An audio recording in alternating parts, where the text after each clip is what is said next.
Film की शुरुआत में हम एक न्यूज देखते हैं जिसमें एक लड़की दावा करती है कि एक आदमी ने उसे काटने की कोशिश की। फिर एडम, एक लड़का, घबराया हुआ अपने माँ बाप के रूम की तरफ दौड़ता है जहाँ दोनों खून से लथपथ मरे हुए पड़े होते हैं। एडम जल्दी से बेड के नीचे छुप जाता है और एक गन उठाता है। जैसे ही वो गन को लोड कर रहा होता है, एक क्रीचर रूम में आता है और उसके पिता की डेड बॉडी को खींचना शुरू कर देता है। वैम्पायर एडम को ढूंढ लेता है और उस पर अटैक कर देता है। अगले सीन में हम चार्ली से मिलते हैं जो एक हाई स्कूल स्टूडेंट है और नेवाडा में रहता है। वो अपनी टूटी हुई मोटरसाइकिल को घसीट कर घर ले जा रहा होता है। अपने पड़ोसी डोरिस को ग्रीट करने के बाद वो गराज में एंटर करता है। चार्ली की माँ जेन उसके नए पड़ोसी के बारे में कंप्लेन कर रही होती है जो बिना किसी वजह के गराज में कंक्रीट जमा रहा है, और तभी वहाँ चार्ली की गर्लफ्रेंड एमी आती है जो चार्ली को स्कूल ले जाने आई होती है। जब चार्ली क्लास में होता है, टीचर अटेंडेंस लेती है और कुछ स्टूडेंट्स एब्सेंट होते हैं जिनमें उसका बेस्ट फ्रेंड एडम भी शामिल है, जो कि वही आदमी एडम है जो हमने मूवी की शुरुआत में देखा था। बाद में जब चार्ली अपने लॉकर के पास होता है, उसका बचपन का दोस्त एड उसे कहीं ले जाने लगता है और कहता है कि एडम मिसिंग है। एड सजेस्ट करता है कि रात को उन्हें इस बात की जांच करनी चाहिए। चार्ली थोड़ा हेजिटेट करता है क्योंकि जब से वो एमी के साथ रिलेशनशिप में आया है, वो पॉपुलर बच्चों में आने लगा है, जबकि एड और एडम को लोग लूजर समझते हैं। एड की मदद करने के बजाय चार्ली एमी के साथ डेट पर चला जाता है। जब एमी उसे घर छोड़ती है, चार्ली देखता है कि उसकी माँ नए पड़ोसी जेरी के साथ फ्लर्ट कर रही है। फिर चार्ली और एमी डिसाइड करते हैं कि जेरी को ग्रीट करना चाहिए। जेरी जैसे ही अपने घर के अंदर जाता है, चार्ली को एड का एक मैसेज मिलता है जिसमें एड नाराज होता है और धमकी देता है कि अगर चार्ली नहीं आया तो वो उसके एम्बैरेसिंग बचपन के किस्से सबको बता देगा। ये सुनकर चार्ली जल्दी से एडम के घर पहुंचता है जहां एड उसका इंतजार कर रहा होता है। दोनों दरवाजे पर नॉक करते हैं लेकिन कोई जवाब नहीं मिलता, इसलिए वो अंदर घुस जाते हैं। अंदर जाने के बाद वो उस अंधेरे घर में घूमने लगते हैं। एड चार्ली को बताता है कि उसका नया पड़ोसी जेरी एक वैम्पायर है। एड और एडम इस बात की काफी दिनों से इन्वेस्टिगेशन कर रहे थे और अब उन्हें पूरी तरह यकीन हो गया है। उनके पास एक सबूत है कि जेरी के घर की सभी विंडोज पूरी तरह से ढकी हुई हैं। एड चार्ली को वार्न करता है कि कभी जेरी को अपने घर में इनवाइट मत करना, क्योंकि एक वैम्पायर को किसी के घर में घुसने के लिए इनविटेशन चाहिए होती है। चार्ली को ये बात अजीब लगती है और दोनों इस बात पर बहस करने लगते हैं कि चार्ली कितना बदल गया है जब से वो पॉपुलर बच्चों के साथ घूम रहा है। एड को लगता है कि ये सब लोग फेक हैं। फिर दोनों अलग हो जाते हैं। एड अपने स्केटबोर्ड पे घर जा रहा होता है जब स्कूल का बुली मार्क उस पर अचानक से अटैक कर देता है। एड उससे बचने के लिए एक फेंस पार करके भागने लगता है, लेकिन बदकिस्मती से एक रैंडम बैकयार्ड में जेरी से टकरा जाता है। डर के मारे एड एक घर में घुस जाता है। एड सोचता है कि जेरी अंदर नहीं आ पाएगा, लेकिन जेरी फिर भी घर में घुस जाता है क्योंकि उस घर में कोई नहीं होता। वो घर छोड़ा हुआ होता है। जेरी बताता है कि उसे पता है एड उस पर नजर रख रहा था। एड डर के मारे ऊपर की तरफ भागने लगता है और एक विंडो से बाहर कूद जाता है, लेकिन जेरी पहले से ही बाहर उसका इंतजार कर रहा होता है। एड एक पूल में गिर जाता है और जेरी उससे बस इतना कहता है कि शांत हो जाओ, क्योंकि जो होने वाला है वो एड के भलाई के लिए ही है। फिर जेरी अपनी मैनिपुलेशन पावर्स का इस्तेमाल करता है जिससे एड का विश्वास कमजोर पड़ने लगता है और जेरी अपने दांत एड की गर्दन में घुसाकर उसे काट लेता है। अगली सुबह चार्ली देखता है कि एड स्कूल नहीं आया, इसलिए वो उसके घर जाने का फैसला करता है। जब वो वहाँ पहुँचता है तो उसे सिर्फ एड के पेरेंट्स मिलते हैं जो उसे खुशी से वेलकम करते हैं। चार्ली ऊपर जाने की परमिशन मांगता है जिसे वो एक किताब लेने के बहाने बनाकर एड के कमरे में चला जाता है। जब चार्ली एड के रूम में होता है तो उसे एक वेबसाइट मिलती है जो एक वैम्पायर हंटर पीटर विंसेंट की होती है। साथ ही उसे कुछ वीडियोस मिलते हैं जो एड ने सीक्रेटली जेरी के घर के सामने रिकॉर्ड की थी। इन वीडियोस में जेरी की कार का डोर अपने आप हिलता हुआ दिखाई देता है, जो साबित करता है कि जेरी कैमरा पर नजर नहीं आता।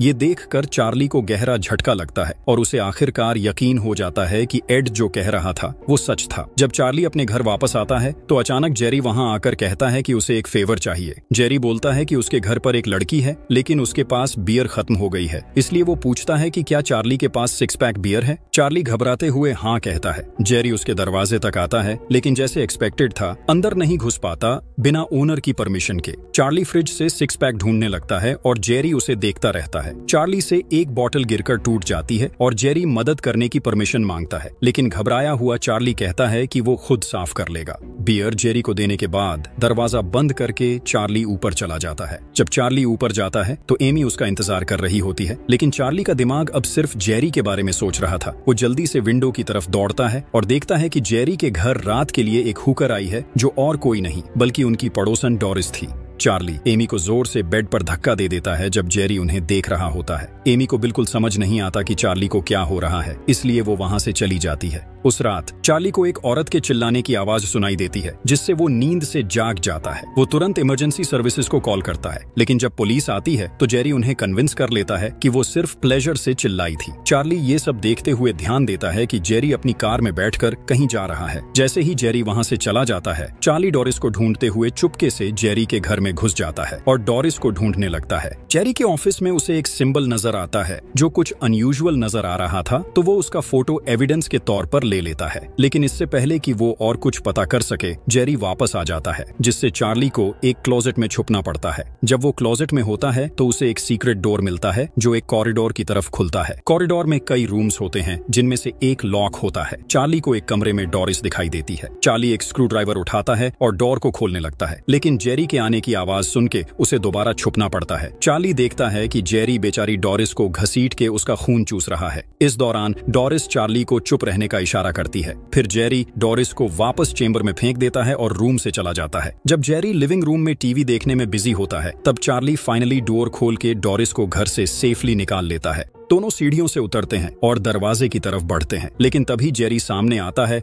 और उन्हें पीछे हटने पर मजबूर कर देता है। लेकिन वो सिर्फ एक एप्पल लेने आया था और फिर वापस टीवी देखने चला जाता है। ये मौका देखकर चार्ली डोरिस को बाहर ले जाने की कोशिश करता है, लेकिन जैसे ही वो निकलने लगते हैं, ये पता चलता है कि जेरी उन्हें देख रहा था। खैर, दोनों घर से निकलने में सफल हो जाते हैं और अब दिन का टाइम हो गया है। जैसे ही डोरिस धूप में कदम रखती है, वो अचानक से जलने लगती है, जो चार्ली के लिए एक ट्रॉमेटिक मोमेंट बन जाता है। चार्ली फिर अपने घर लौट जाता है। चार्ली अपनी माँ को वार्न करता है कि वो जेरी से दूर रहे और कभी उसे घर के अंदर इनवाइट ना करे, जिससे उसकी माँ कंफ्यूज हो जाती है। स्कूल में चार्ली डिसाइड करता है कि वो एक वैम्पायर हंटर के बारे में रिसर्च करेगा, जिसका वेबसाइट एड ने उसके कंप्यूटर पर खुला छोड़ा था। Peter Vincent. चार्ली उस आदमी का पता लगा लेता है जो एक थिएट्रिकल शो परफॉर्म करता है। रिपोर्टर बनकर चार्ली उससे मिलता है, लेकिन जब चार्ली उससे पूछता है कि वैम्पायर को कैसे मारा जाए और जेरी के घर में मिले हिडन सिंबल का जिक्र करता है, तो पीटर विंसेंट उसे पागल समझकर भगा देता है। चार्ली के पास और कोई ऑप्शन नहीं होता, तो वो अपने घर वापस आता है और अपने कमरे में गार्लिक को क्रॉस शेप में रख देता है। इसी दौरान स्कूल के बुलीज मार्क और बेन विंडो से उसे देख रहे होते हैं। तभी जेरी वहां आता है और उन दोनों पर अटैक कर देता है। चार्ली लकड़ी के तीर बना रहा होता है अपने आप को बचाने के लिए। तभी उसकी गर्लफ्रेंड आती है और पूछती है कि वो इतना अजीब क्यों बिहेव कर रहा है। इससे पहले कि चार्ली कुछ समझा पाता, जेरी दरवाजे पर नॉक करता है और जेन से कहता है कि अपने बेटे को उसके हवाले कर दे, क्योंकि चार्ली कुछ दिन पहले उसके घर में घुस आया था। ये सुन के जेन शॉक्ड हो जाती है, लेकिन अपने बेटे चार्ली पर भरोसा करती है और जेरी को धमका के यहाँ से भगाने लगती है। ये सुन के जेरी को गुस्सा आता है और जेरी जेन के बैकयार्ड में खुदाई करने लगता है। वहाँ से गैस लाइन पाइप को निकालता है और उसमें आग लगा देता है, जिससे चिमनी फट जाती है और घर में आग लग जाती है। अब जब जेन को यकीन हो जाता है कि जेरी डेंजरस है, तीनों चार्ली, जेन और एमी गाड़ी में बैठते हैं और वहाँ से भागने लगते हैं। जेरी उन्हें चेस करने की कोशिश करता है चार्ली की मोटरसाइकिल से, लेकिन उसका फ्रंट व्हील टूट चुका होता है, इसलिए वो मोटरसाइकिल उठाकर गाड़ी पर फेंक देता है, जिससे एमी डर जाती है। जब चार्ली अपनी माँ को समझाने की कोशिश करता है कि जेरी एक वैम्पायर है, तो उसकी माँ अभी भी उसकी बात नहीं मानती। थोड़ी देर बाद जेरी अपनी गाड़ी से जेन की कार से टकराते हुए आगे निकल जाता है और रोड ब्लॉक कर देता है। जेन घबरा जाती है, लेकिन चार्ली चिल्लाकर कहता है कि गाड़ी चलाती रहो, तो वो ऐसा ही करती है। बदकिस्मती से उन्हें और दिक्कतों का सामना करना पड़ता है, क्योंकि जेरी अब भी कार के नीचे चिपक कर लटका होता है और गाड़ी के फ्लोर को तोड़कर अंदर घुसने की कोशिश करता है। अब वो अपनी असली फॉर्म में आ गया है। चार्ली जेरी को दूर करने की कोशिश करता है और तभी जेन गाड़ी रोक देती है, लेकिन तभी एक दूसरी गाड़ी उनकी कार से टकरा जाती है और ड्राइवर गुस्से में बाहर निकलता है। इसी वक्त जेरी अपने वैम्पायर फॉर्म में उनकी गाड़ी को उठाता है और ड्राइवर पर हमला करके उसका खून चूस लेता है। चार्ली हिम्मत दिखाते हुए एक बड़ा क्रॉस लेकर अपने आप को डिफेंड करता है और अपनी माँ और गर्लफ्रेंड को भागने के लिए कहता है। वो धीरे धीरे जेरी की तरफ बढ़ता है, जो अब वापस इंसानी शक्ल में आ गया है, लेकिन सरप्राइजिंगली जेरी को इससे कुछ नहीं होता। वो क्रॉस को जला देता है। जेरी आसानी से चार्ली को फेंक देता है और उसकी मजाक उड़ाते हुए कहता है कि इंसान कितने बेवकूफ होते हैं और अक्सर वैम्पायर को स्टेक करते वक्त दिल को मिस कर देते हैं। इस बीच जेन चुपके से पीछे से आती है और जेरी को एक ट्रैफिक साइन से जेरी के हार्ट में घुसा देती है, जिससे जेरी दर्द से चीखने लगता है। ये देख के जेन बेहोश हो जाती है। चार्ली और एमी उसे उठाकर ले जाते हैं और तीनों मिलकर ड्राइवर की गाड़ी में बैठ जाते हैं। चार्ली जानबूझकर अपनी फैमिली कार को टकराता है, जिससे वो जेरी के ऊपर गिर जाती है और वो वहां से भाग जाते हैं। हम देखते हैं कि जेरी की हड्डियां वापस से सीधी हो रही हैं।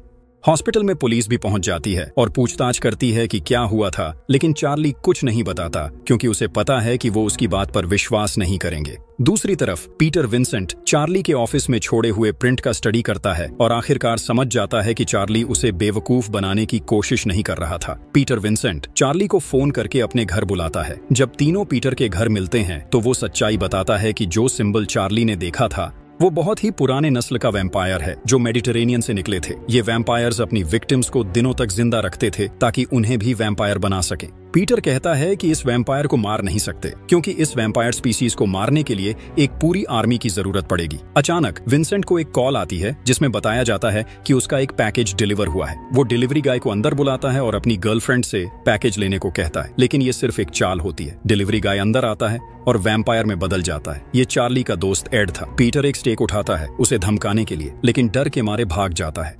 जैसे ही एड पीटर को पकड़ने वाला होता है, पीटर उस सिक्योर दरवाजे को बंद करने का बटन दबा देता है, जिससे एड का हाथ उस दरवाजे में फंस जाता है और वो अलग हो जाता है। इस बीच चार्ली और एमी पीटर की गर्लफ्रेंड का डेड बॉडी एंट्रेंस पर देखते हैं और उन्हें पता चलता है कि लिफ्ट का स्विच डिस्ट्रॉय हो चुका है। इसका मतलब है कि उन्हें निकलने का कोई और रास्ता ढूंढना पड़ेगा। इस सिचुएशन में उनके पास सिर्फ एक ऑप्शन बचा है, शेल्फ के पीछे छुपना, लेकिन एड उन्हें ढूंढ लेता है। वो दोनों शेल्फ एड पर गिरा देते हैं। चार्ली सबसे पास वाली ब्लेड उठाता है और अपनी गर्लफ्रेंड को कहता है कि वो एक सेफ जगह ढूंढे। एड चार्ली का गला दबाने लगता है और उसे इधर उधर फेंकता है, लेकिन चार्ली फिर से उठता है और दीवार में लगी एक कुल्हाड़ी को उठा लेता है। दोनों एक दूसरे के सामने आते हैं। चार्ली कुल्हाड़ी से एड पर वार करता है, जिससे एड बहुत बुरी तरह से घायल हो जाता है। इस बीच एमी एक गन और सिल्वर बुलेट से अपने आप को तैयार करती है। तभी जेरी वहां पहुंच जाता है। एमी उस पर गोली चलाने की कोशिश करती है, लेकिन उसे बस हल्की सी चोट लगती है क्योंकि ये बुलेट्स वेयरवुल्व्स के लिए बनी होती हैं। जब एमी के पास और कोई आइडिया नहीं बचता तो वो होली ग्रेल ढूंढती है और उसके चेहरे पर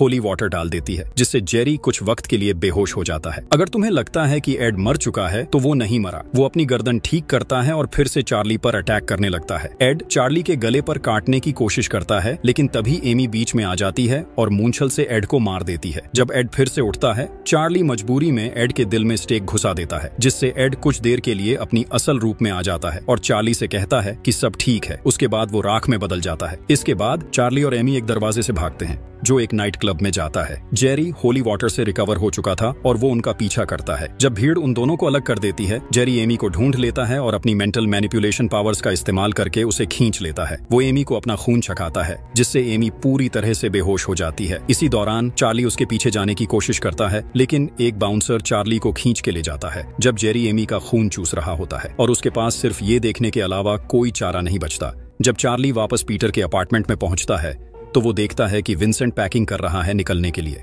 विंसेंट ये कन्फेस करता है कि उसने कभी किसी वैम्पायर को नहीं मारा और उसने सिर्फ सुपरनैचुरल हंटिंग डिवाइसेस इकट्ठा करना शुरू किया था अपने ट्रॉमा की वजह से, क्योंकि उसके पेरेंट्स को एक वैम्पायर ने मार दिया था। ये सब सुनने के बाद जब चार्ली कसम खाता है कि वो जेरी को मार डालेगा, तो विंसेंट उसे एक खास स्टेक देता है जो उसके मुताबिक वैम्पायर के विक्टिम्स को वापस इंसान बना सकता है। विंसेंट ये भी बताता है कि जब असली वैम्पायर को स्टेक किया जाता है तो उसका असर सब पर पड़ता है। साथ ही वो चार्ली को ये इन्फॉर्म करता है कि जब एक वैम्पायर आग में होता है तो वो सही से सोच नहीं पाता। इसके बाद चार्ली एक थ्रिफ्ट स्टोर जाता है और कुछ सामान खरीदता है, जिनमें एक बो और एरोज भी शामिल होते हैं। वो अपने आप को तैयार करता है और जेरी के घर जाता है। वहाँ सारी खिड़कियां तोड़ देता है ताकि सनलाइट अंदर आ सके। चार्ली को एमी एक चेंबर में मिलती है, लेकिन जैसे ही वो उस तक पहुंचने वाला होता है, उसे सुनाई देता है कि एमी को खींच कर ले जाया जा रहा है। जब वो बाहर आता है तो उसे पीटर विंसेंट दिखाई देता है, जो हथियार लेकर चार्ली की मदद करने के लिए वहां आता है। दोनों एक ट्रैप डोर ढूंढते हैं जो उस चेंबर के नीचे होता है जहां एमी को रखा गया था, और वो नीचे कूदने का फैसला करते हैं। दोनों एक कॉरिडोर से गुजरते हैं और एक दरवाजा पार करते हैं, लेकिन उन्हें पता नहीं होता कि जेरी उनके पीछे छुपा हुआ है। जेरी नीचे से पीटर को पकड़ लेता है और चार्ली उस पर एरो चलाने की कोशिश करता है, लेकिन जेरी उस एरो को पकड़ लेता है। फिर जेरी दरवाजा बंद करता है जिसमें एमी होती है। पीटर पीछे हटने लगता है और जेरी पर गोलियां चलाता है, लेकिन बुलेट्स उस पर कोई असर नहीं करती। आखिर में जेरी एक पत्थर उठाता है और पीटर के माथे पर मार देता है, जिससे उसका खून बहने लगता है। अब ये रिवील होता है कि जेरी अकेला नहीं है और जो जवान वैम्पायर्स उसने काटे हैं वो जमीन और दीवारों से बाहर निकलने लगते हैं खून की बू से। इस बीच चार्ली को एमी मिलती है, जिसका दिमाग अब वैम्पायर के कब्जे में होता है। एमी चार्ली को इमोबिलाइज कर देती है, जबकि पीटर अपने स्पेशल शॉटगन से जवान वैम्पायर्स पर गोलियां चलाता है, लेकिन कुछ शॉट्स के बाद गन जैम हो जाता है। जब एमी अपने दांत दिखाती है चार्ली को काटने के लिए, तो चार्ली उस पर स्टेक चलाता है, लेकिन जानबूझकर दिल पर वार नहीं करता। फिर दरवाजा तोड़कर चार्ली बाहर निकल जाता है। जैसे ही चार्ली देखता है कि पीटर मुश्किल में है, वो छत पर गोली चलाता है, जिससे छोटे छोटे छेद बनते हैं और रोशनी अंदर आने लगती है, जो पीटर को बचा लेती है। जेरी समझ जाता है कि पीटर को काटा गया है जब वो रोशनी में जलने लगता है और धीरे धीरे वैम्पायर में बदलने लगता है। इस दौरान एमी जेरी के पास आती है और उसे किस करने लगती है, और इस डिस्ट्रैक्शन का फायदा उठाते हुए चार्ली पीटर के लाइटर का इस्तेमाल करता है और अपने फायर प्रूफ सूट को आग लगा लेता है और जेरी पर छलांग लगाकर उसे जकड़ लेता है। जेरी चीखने और तड़पने लगता है जब चार्ली उसे पकड़े रहता है और एक बड़ा छेद छत में बन जाता है, जिससे और ज्यादा रोशनी अंदर आती है और जेरी जलने लगता है। पीटर फिर चार्ली की तरफ स्टेक फेंकता है और चार्ली उसे जेरी के दिल में घुसा देता है, जिससे जेरी राख में बदल जाता है। इस पल सभी जवान वैम्पायर्स फिर से इंसान बन जाते हैं, बिना किसी याद के कि वो बेसमेंट में कैसे आए थे। चार्ली के दोस्तों के साथ साथ कई और लोग भी जिंदा हो जाते हैं और ये मूवी यहीं खत्म होती है।